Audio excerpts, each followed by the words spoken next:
Hello, everyone, and thank you for joining our webinar, Identifying and Engaging Future Environmental Leaders Through School and Community Programs. This is Heather Creven, Deputy Director of the Nebraska Recycling Council. The Nebraska Recycling Council is a statewide, member-based, nonprofit organization supporting communities, businesses, solid waste, and recycling industries to improve recycling collection and infrastructure. Our mission is to maximize the economic and environmental benefits of resource recovery in Nebraska. I want to take a moment and invite everyone to our annual awards luncheon and workshops that will be held on Tuesday, October 2nd at the Country Club of Lincoln. This year's theme is Thinking in Systems. We will be hosting a community workshop on thinking in systems and a business workshop on measuring what matters. Jerry Powell, President of Resource Recycling Incorporated, will be our keynote speaker. Nebraska Recycling Council administers the small equipment grants for the Nebraska Environmental Trust and also receives grant funding from the Nebraska Department of Environmental Quality. For more information, please visit our website at www.nrcne.org. In today's webinar, Jessica will discuss her strategies for developing and maintaining new and worthwhile educational programs. She will examine the benefits and drawbacks of collaboration projects and her deliberate presence in her community schools. She intends to tackle the persistent question, what is the best approach when trying to identify and engage future environmental leaders? Jessica Hare has been the education coordinator for Keep Alliance Beautiful since October of 2016. She has a degree in history from the University of Nebraska-Lincoln and an MA in organizational management from Chadron State College, where she was a graduate assistant at the Mary Sandoz High Plains Heritage Center. She also substitute teaches for Alliance Public Schools. During the webinar, please type your questions into the chat box as they come to mind, and they will be answered at the end of the presentation. A recording of this presentation will be available following the webinar on our website under the Resources tab. Our website address again is nrcne.org. Thank you again for attending, and with that, I will turn over the presentation to Jessie. There will be a slight delay before she begins.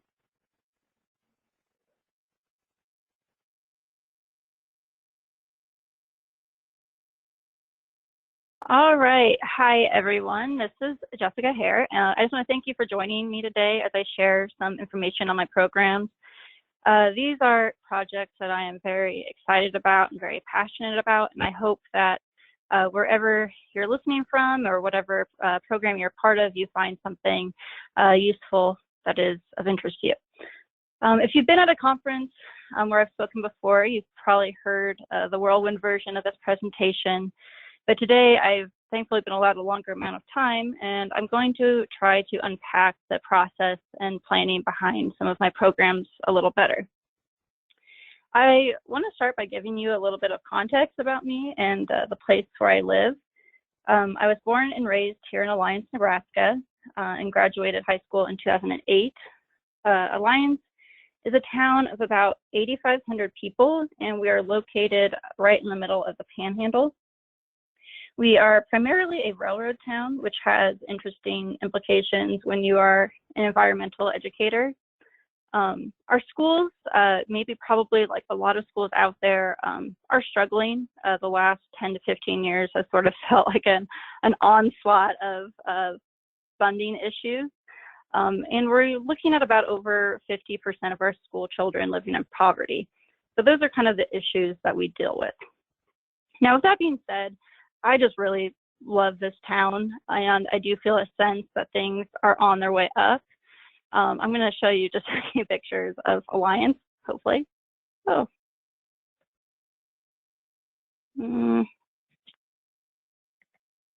There we go. We have like a much more thriving downtown. Stores are getting full. We have this awesome concert series. There's a picture of downtown. Sorry, I got a little thrown off and my PowerPoint wouldn't go. But we have a lot of people who are living here right now who went to school, came back, and are sort of living here on purpose and are really feeling like this is our moment and we can take our town to the next level. I made a decision to move back home with my husband, who's also from Alliance, after we graduated from the University of Nebraska. I did study history, and while I was there, I took part in a program called Making Invisible Histories Visible, which is a history-themed summer camp run through Omaha Public Schools. And it was really the first time that I was exposed to an informal educational atmosphere, and I really noticed what can happen when kids get to pursue something that they're interested in and really have a little more ownership of their education. And I remember the last day the kids were doing their final presentations, and I was standing in the back, and one of the leaders of the camp came up and was kind of like, "You're thinking about becoming a teacher, aren't you?" And I was like, not quite, but I was very intrigued. And that became my interest in informal education. When I was at school at Chadron State, I was able to dabble in some museum education, and I actually wrote my thesis proposal on the free choice learning institutions in Alliance and how our youth chooses to engage with them and what kind of opportunities are available. So that was only a proposal, but basically that's what got this whole question, this whole career path sort of rolling around in my brain. So now, as the education coordinator for Keep Alliance Beautiful, I feel like I have a part to play in that question. I have a platform. I hope that this background kind of gives you a little understanding of how I approach my job and how I develop my programs, so that you see where I'm coming from when I talk about how I develop them. So now that you've gotten my story situated, I want to get down to the question, what is the best way to approach when trying to identify and engage future environmental leaders? Oh, I'm sorry, I missed my picture of car hinge. So after a lot of reflection, I decided that this is really the core of what I am doing in my position. The programs that I can create can kind of come and go depending on funding, depending on who has my job, who is available to collaborate with. So when I develop these programs, I really want to sort of bury this little nugget of interest in this topic that these kids can carry on without complete dependence on me or my programs. I know that sounds kind of pessimistic, but I just think that it's realistic to know that they will hopefully take some ownership of these topics. So what are my strategies for developing and maintaining new and worthwhile education programs? Now I'm working with a couple of years of hindsight here, and this might be more pertinent to somebody who's just getting started, but maybe you've hit a wall with some of your education programs, maybe you're a little hesitant or don't know where to go. So I hope that these will help guide you. The strategies that I've decided on are to collaborate as much as possible without losing focus, to be flexible and as open to feedback as possible without losing focus, and to set the bar high. Now, first, to collaborate as much as possible. Like I said, Alliance has a lot of really great organizations and institutions, and there really is a growing concern for the need to collaborate. The sentiment really is, why split the crowd? Why split the kids who are interested in these topics? We have this really interesting phenomenon where it's like there's nothing to do and too much to do all at the same time. They're kind of like bored, but they're also super busy. So you really only have a certain number of people who are going to participate in these types of extra programs. And we don't want to be competing for these people. So where our missions cross, where our paths cross, we try to collaborate. Now, I'm going to take you through some of my collaborative projects, and then after that, I'll kind of unpack the pros and cons of these kinds of projects.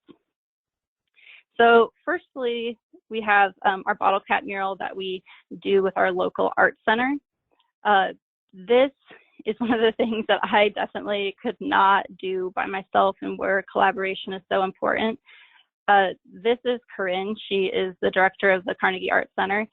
Basically, I just reached out to her and asked if she would want to do a project like this and she is such a talented artist that she was able to design it for us. Basically, she draws the design, and then we put it up on a projector, and we paint it, and then we start inviting the kids in. So this is something that actually kind of becomes a collaboration within a collaboration, because we are presenting it together, but then we ask even other groups to come in. Like this is a group of Girl Scouts. These are some ladies from the local senior center. And then we have just open workshops where people reserve a spot on Facebook and come in. And basically what we do is we just lay down the glue, and then the kids, it's like a giant paint by number. They just put the appropriately colored lids in the right spot. And they really have a lot of fun doing it. It's kind of messy. It's kind of weird. They dig it. It's also kind of mobile. It's really heavy, but we can take it places. So this is like that concert series I was talking about. I was able to get it down there, and then the kids can come work on it during the concert. Kind of gets them out of their parents' hair for a second. And it really gets a lot more hands involved. So the thought is hopefully once it's up, there's just going to be, you know, a couple hundred people out in the community that can look at it and say that they participated. And that's the final project, or like the results. It looks obviously really great. The night museum in town held it for us over the winter and displayed it.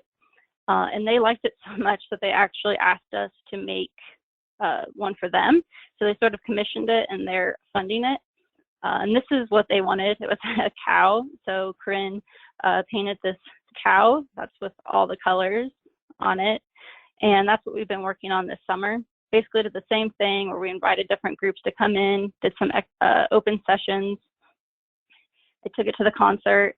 And then we also took it to the rec center and had the summer camp kids work on it. So once again, it's kind of a collaboration within a collaboration. We're working on it together, but then we're getting even more hands involved. Now, some of my collaborations are way more simple than that. This is something, it's called Friday Sundays at the library. This is a project that they were already doing, but then we decided to come together to see where we could overlap, and I could help with some of their projects. So basically we have a shortened schedule on Friday, and the kids get out early, so the library tries to provide some fun activities, usually crafts. So we did just, you know, easy things like upcycled Valentine's Day boxes. We end up with a lot of kids and families coming in for this. We fill up the community room at the library. We do upcycled Easter baskets. And we did upcycled water bottle flowers for Earth Day. So this is just something where it doesn't have to be super complicated. This is not complicated, but it's just something where I have kind of a group of kids, the library has a group of kids, and we get together and kind of expand our audience this way. Now, this garden project was kind of my baby this summer. This is a project that I've wanted to undertake for a while. I just sort of had a feeling that I needed to do a gardening project with the kids, kind of regardless of my own lack of skill as a gardener, but I just really felt like this is something that I could do. But this is, like I said, something that I cannot do on my own because our office, we don't have ground to garden in. So I reached out to our rec center, which was the YMCA up until last year, to see if they wanted to do a collaborative project. So they said yes. They gave me some ground. And then the other thing that was great is they had summer camps all summer long, and I just basically provided extra programming for those kids. So instead of having a standalone garden program that I had to try to attract kids to, I kind of just had some kids that were already there and ready to go. Because summer, obviously kids are going a million different directions. So for me, it's just easier to go find kids and provide them with extra programs. So basically, I just started my seeds out in our local arboretum. I just asked for some space and they said yes because we were a nonprofit. So I just went and watered those and got the seedlings started. That's a picture of my space before it was a garden, just after it was mowed. And from the very first day, the kids were involved. They got to plant the plants, just see what's going in, see how small they started. And so some of the kids were here all summer, so they really had great ownership. Like they really had the full picture. That's my niece. She came and helped.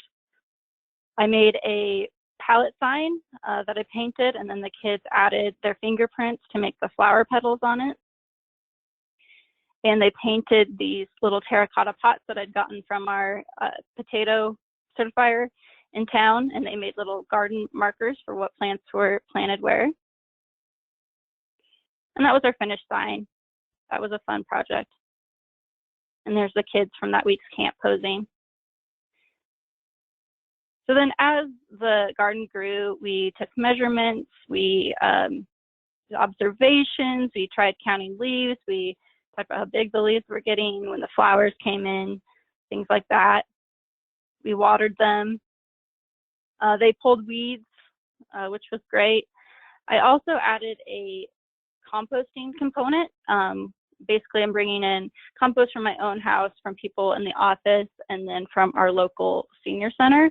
And this is just a picture of the kids opening the compost bucket and being kind of disgusted because I didn't know what in the world I was talking about. And then this is the kids after I tried to explain what composting was and why it was important. So they're a little more enthusiastic after they see what I'm doing. And we've been getting a lot of fruits and vegetables from it. We're basically a zucchini factory this summer. And the kids basically march all of the produce up to the front desk of the rec center, and anybody can take it. It's out on Facebook, so if there's even people who aren't members of the rec center, if they need some vegetables, they can come get them. After the summer ended, I needed kind of a new group of kids because I lost my kids. They went back to school. But there's a Lutheran school just down the block from the rec center. I reached out to them to see if they wanted to come help in the garden. I got a big group of second graders, very enthusiastic second graders, and they've been coming for the last few weeks. There they are pulling a carrot. This carrot was like the sword in the stone. I think about 10 kids tugged on it before this kid got it out. He's pretty proud of himself. And they're just great. They're a good group of kids. And once again, it's another level of collaboration, bringing another group in. That's my yay for vegetables picture. So Alliance offers a lot of different community events, and I always try to take advantage of these anywhere that I can set up a table and just get more face time with the kids. And the nice thing about these is I also get to meet a lot of parents, which obviously I don't usually at school or at these programs. So I get to meet their parents. This is just a table I set up at our local Carnival Week family night. This is our health fair. They practice picking up litter and then signed this anti-litter pledge.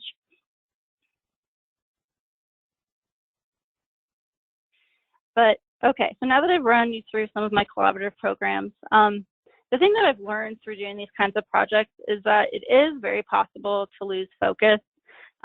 You have a mission and they have a mission, and you definitely have to take care to stay in that area that overlaps. I'll wander kind of to the outer edge of the mission because, like I said, these people are my friends.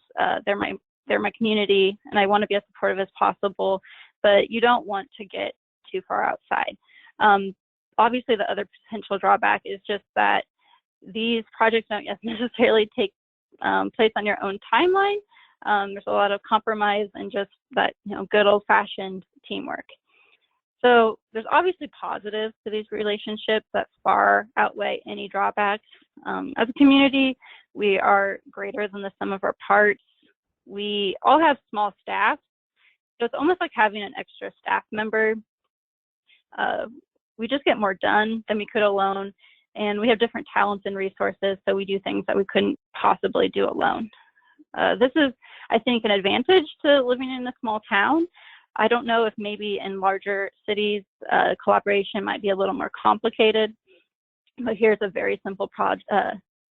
It's kind of scary at first and to reach out and be maybe really excited about an idea, but generally people are really excited to join in. Taking advantage of these partnerships and community activities also means that I'm always there. Every time the kids turn around, it's like I'm there. And I get to know just like hundreds of kids on a first name basis. I'm like a minor celebrity in the under 10 crowd. And my presence and my voice is definitely amplified by all of this collaboration.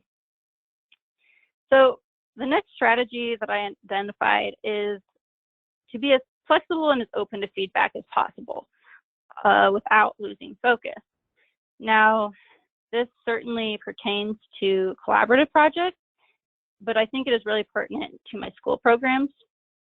So once again, I'm going to outline my school programs, and then I'll further explain the strategy after that. So my school programs, my number one school-based program is called KAB Black Ops. I did not create this project. It was created before I started my job, but it just had been dormant for a few years. The person who had taken over just wasn't that interested. So it was ready to go. I just had to find the teachers who were willing to do it.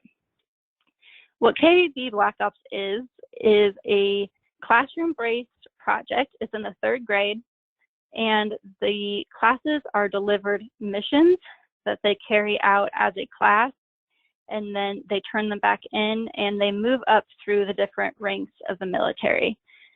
At the beginning, they're given these recycled tire dog tags, and they take a pledge saying that they understand, the magnitude of the mission they're about to undertake. And then the missions start showing up, and they come in these secret mission envelopes. It's all very fun. These are just some examples of the missions that they undertake. These are upcycled Christmas crafts. They do their own version of a bottle cap mural. So all the kids bring in bottle caps, and then they create educational posters for their hallways to try to spread what they're learning. They do waste-free lunch. And actually, one of the classrooms that I am involved with asked if they could invite their entire school to partake. So they actually did several waste-free lunch days as an entire school. They do litter pickups of their playground or their school grounds.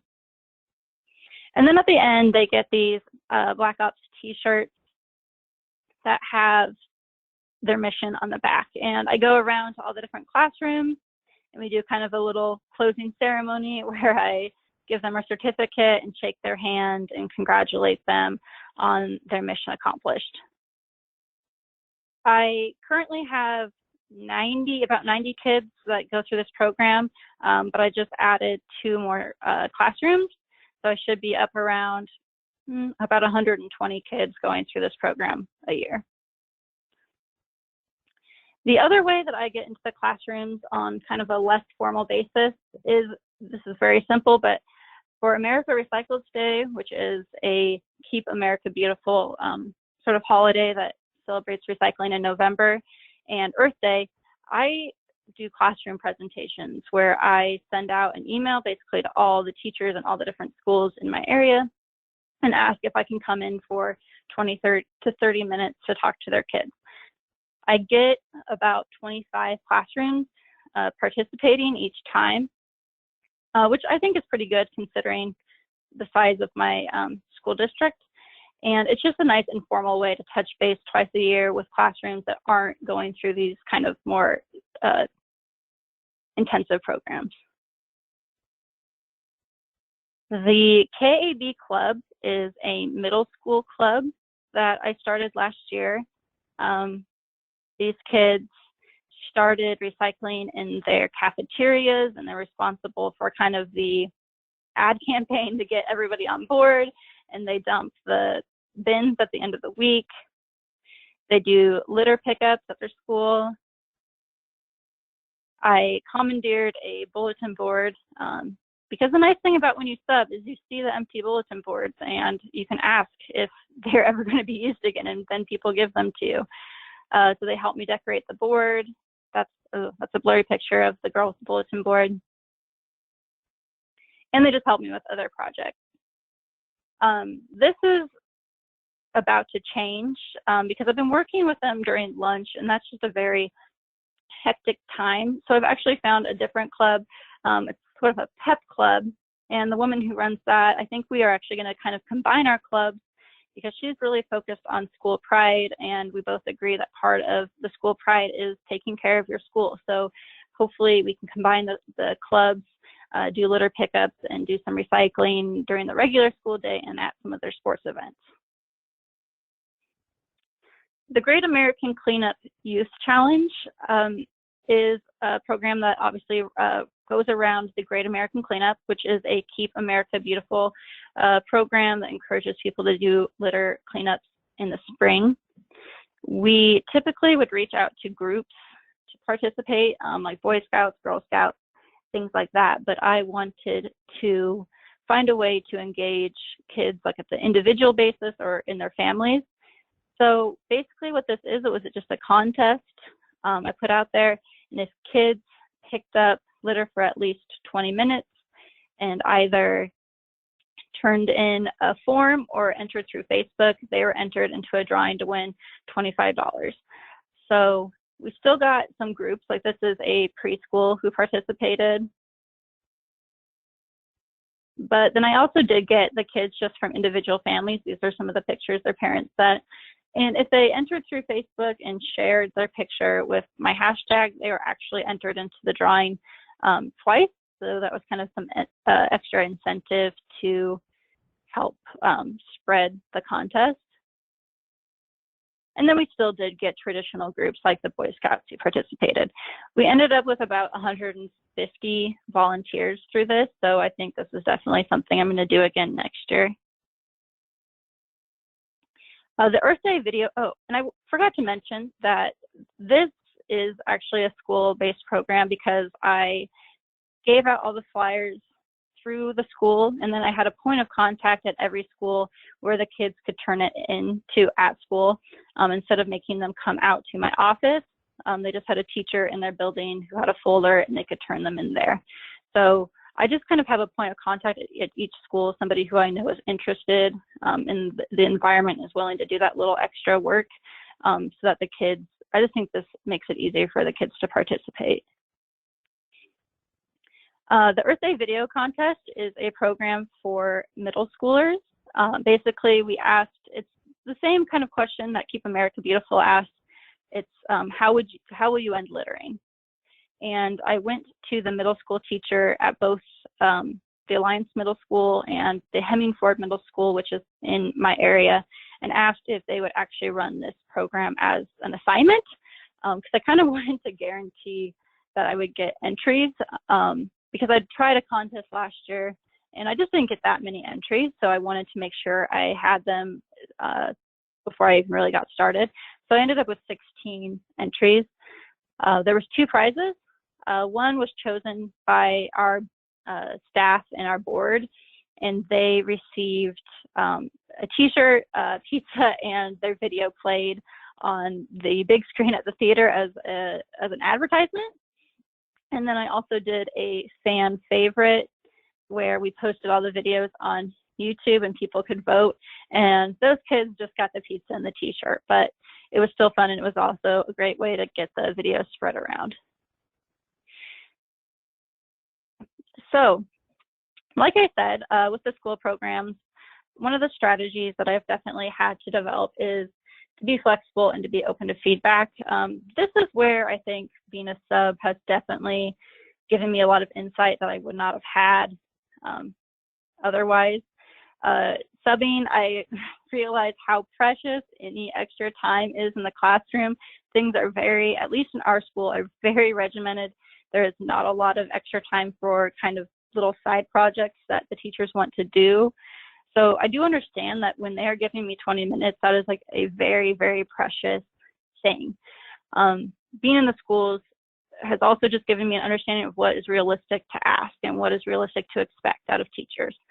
But the thing with this is that I don't want to make things so easy, so convenient, so flexible that they sort of become nothing. And I think you can kind of run into that. Like with my KAB club, I want to be so convenient that the kids can just come during lunch, because I know that there's a lot of things pulling them directions after school.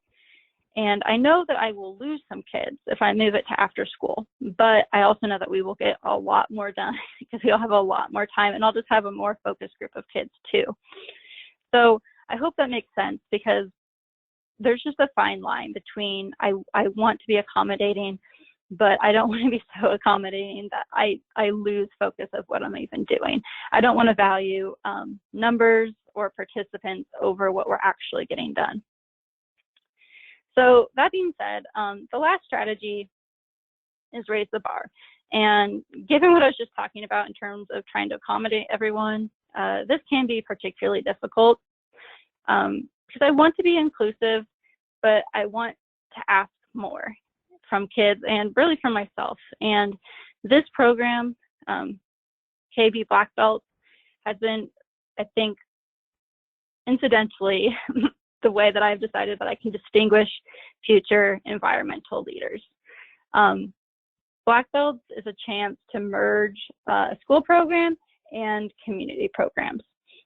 So this program, KB Black Belts, is a continuation of the Black Ops program. The first year I did Black Ops, I was giving out the certificates, and a little girl was like, well, what's next? You know, what are we doing as fourth graders? And I said, well, I will take the summer and I will get back to you. And that is where Black Belts came from. Now, the way it raises the bar is that it is not a classroom-based project. They do not go through it as a class where they have class time set aside and it's basically mandatory. Kids choose to be in Black Belts as fourth graders. They still get their missions at school. I have like a folder box at each school. So they pick them up and turn them in at the school, but they do them at home on their own time. They get these little keychains that are also made out of recycled tires. And then as they complete missions, instead of like in Black Ops, where they moved up through the military ranks, they go through the ranks of karate and they get these little keychains that my mom helps me sew, and they hang these on their backpacks. This is an outline of the program. This is the timeline that I use. And this is what I'm talking about when I say it's a community program and a school-based program, because while they get their things at the school, I've also tried to make this a way to get the kids out into the community. You can see in the optional column, these are my community partners who have agreed to either hold kind of extra programming or allow me to create programming for them for the kids to come into their buildings. And I reached out to them and they were all pretty excited about the prospect of getting more kids into their buildings. Now with this, it says mission and it says optional mission. The reason it's optional is because I do know that not all kids are going to be able to get to these extra things. And I didn't want anybody to be excluded because they don't have a parent that would drive them to these places. So all of the main missions in that middle column, I made sure are things that kids can do on their own without any adult help and without really any supplies or resources besides a pencil. I tried really hard to be accommodating that way. So then I added the optional missions for the kids who did want to do the extra step and who wanted, and who had parents that would help them. So they kind of go together, like with the holiday upcycling that the kids did at home by themselves.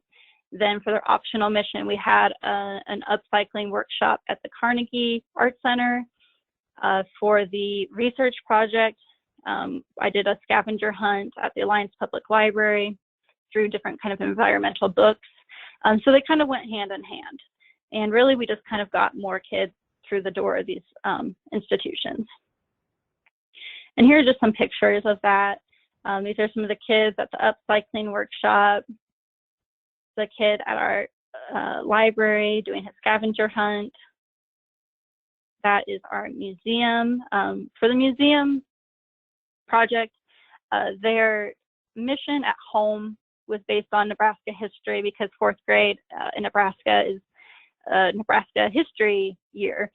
And I wanted them to think about kind of wastefulness and consumerism now versus maybe in the pioneer days, maybe compared to how Native Americans lived. And then when they went to the museum, they went through exhibits that kind of showed that way of life. And in the end, these are some of the kids who made it through. Now, this is what I'm talking about, where I know that I am going to lose some kids because this is not as easy of a program. This is not as accommodating as a program as Black Ops. But when these kids made it all the way through this program, I just had the sense of, these are my kids. Like, these are the kids who really care, who are willing to go the extra mile. And these are the ones moving forward that I'm going to be able to ask more and more of and look for more responsibilities for them in our community. So I had some from the public school who are pictured here, and then I had a couple from our Catholic school that are pictured here. But Black Belts was really a chance for me to work on that question that I had back when I was doing my thesis about getting kids into these institutions around my community. So it all kind of eventually came full circle. And it was really fun. And I think the kids really enjoyed it and were exposed to some things that they wouldn't have been exposed to without this program. Now for next year, they all, of course, asked me what's for 5th grade. And so I am working on another project, but that's still in the works. I want to let you know that if anybody is interested in any of those programs, I would be more than happy to share any of my materials. I've emailed my letters and things to different people, and you can change them as you need to for your community. So that is all I have today. I think now Heather will let me know if there are any questions. Thank you so much, Jessica. I do have a couple of questions. So my first question for you is, how do you choose the projects that you decide to work on, like the bottle caps and the gardening? I really, at my job, I'm very lucky that I get to pursue just what is like most interesting to me. I have a very hands-off boss who isn't like giving me projects that I maybe only feel halfway about. And so I really just go with what I would love to do. And if I see a very clear partner and I see a partner who I know is also going to be very passionate about that, that is important to me. So like with the Carnegie, I serve on their board. I know their mission is to get to more kids and to get out of basically get out of the gallery. So those are kind of the insights I can use. And then my other question that I have for you is, like your KAB Black Belts, they seem like they are, you said they were like 4th and 5th graders, or you're working on a 5th grade program. Do you have anything for older children? Do you work with high school kids at all? For high schoolers, I had a program last year and it was called Recycling Ambassadors, and they did the recycling at basketball games. And that was like a paid project where they had like a sponsor. So they kind of raised money for their club. And I'm not sure if we're going to be able to continue that this year. I don't have as intense programs with the older kids. Part of that is kind of because with substitute teaching, while the substitute teaching goes really well with the little kids, it kind of goes the opposite way for some of the times with the older kids. But I do feel like I can stay with these kids, and as they get older, I just keep creating more and more projects. So this is, right now I have 8th graders at the middle school. So next year I will have some 9th graders, and I will be able to start creating high school programs for them. And then the last question that I have for you is, what tips do you have on not losing focus? Okay, so let me think. When I first started doing collaborative projects, like I just felt myself kind of losing my voice because I was kind of intimidated.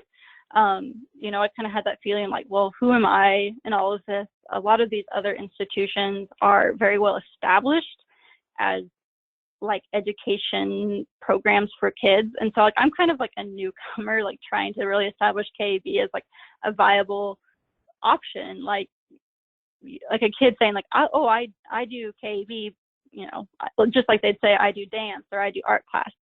And so like it took some time for me to find my voice and to kind of speak up. Like the first time we did a bottle cap mural, you know, there was kind of some talk about maybe painting the lids because to keep it more in like a certain artistic aesthetic. And I just kind of had to speak up and say like, I don't feel like that is at all what I was envisioning. I want to keep it just the original caps and see what we get. But I just think you have to speak up because it'll get away from you and you'll end up pouring a lot of time into a project that you're no longer passionate about or feels on mission.